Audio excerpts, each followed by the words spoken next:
2009, the Friday before President Obama came in office and President George W. Bush left, when the United States Justice Department entered into a settlement with Georgia that was completely devoid of Olmstead.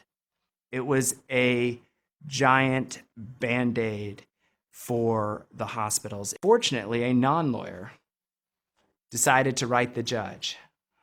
So her name was Cynthia Wainscott, and she had actually been appointed by President Bush to be part of some mental health committees and work that President Bush had been doing. But she was also very close to Rosalynn Carter, First Lady to President Jimmy Carter, and the Carter Center had always made, and Rosalynn Carter in particular, had always made mental health one of their priorities. And so Cynthia got together with a lot of the mental health advocates across the state and the Carter Center and wrote a letter to the judge. And unbelievably, the judge decided to not allow this settlement to go forward. It hardly ever happens that a judge is not going to approve a settlement when you have two parties to a settlement who have entered into an agreement. He told the state of Georgia, he told the Justice Department that they needed to sit down with the advocacy community. And we got brought in. The Bazelon Center became very active with us and actually sort of took over the representation. And together with the Georgia Advocacy Office, many of the mental health advocates across the state, we immediately began meeting with the state, insisting that the state really change its focus, and also the Justice Department.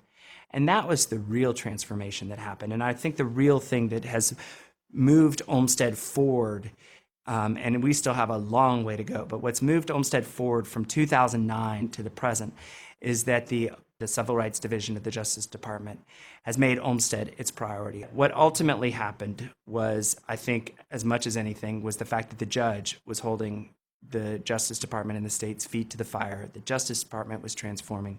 And ultimately, the judge said, we're going to court. We're going to have a trial, October 2010.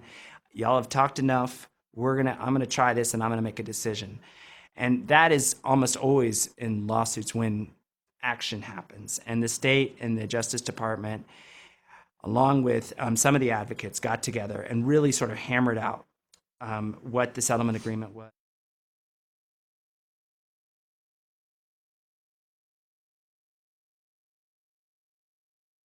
What I'm most excited about in the settlement was that the state of Georgia agreed to provide 2,000 housing vouchers for people who otherwise would have been in the state hospitals. They broadened that eligibility to also include people who are homeless with severe and persistent mental illness, people getting out of jails.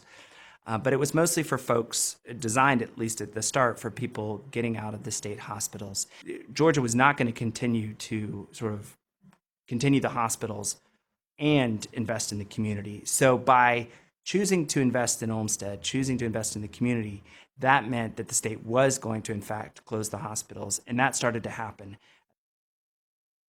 Despite the fact that we have the Justice Department settlement, we still have 7,000 people on our waiting list for Medicaid waivers for intellectual disabilities.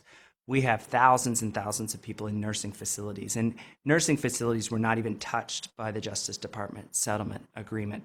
So I would say that Olmstead 2, we certainly moved the ball forward with the Justice Department settlement, but we still have a really long way to go for Olmstead to be completed.